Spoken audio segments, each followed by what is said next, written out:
Bienvenue dans ce journal. Élection, le scrutin du 13 décembre au centre des préoccupations.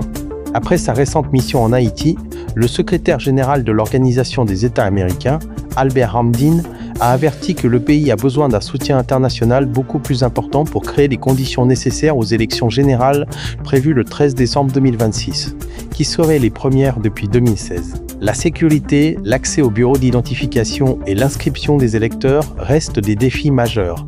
3 millions de dollars pour préparer les élections. Le Japon et l'OEA ont annoncé une aide de 3 millions de dollars destinée notamment à l'enregistrement des électeurs et à la production de 350 000 cartes d'identification vierges. Le programme doit également renforcer les services d'identification dans les régions. Immigration, plus de 160 Haïtiens expulsés des États-Unis. Un premier groupe important de plus de 160 ressortissants haïtiens est arrivé vendredi 21 août au Cap-Haïtien après son expulsion des États-Unis. Selon l'Associated Press, les autorités américaines ont utilisé Cap-Haïtien plutôt que Port-au-Prince en raison des conditions de sécurité.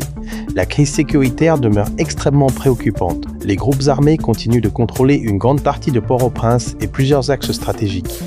L'insécurité constitue désormais l'un des principaux obstacles à l'organisation du scrutin et au retour à un fonctionnement institutionnel normal.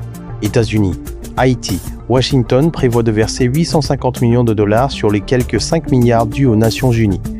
Sur cette somme, 125 millions seraient consacrés aux opérations de maintien de la paix en Haïti et en République démocratique du Congo. Gaza, nouvelle frappe.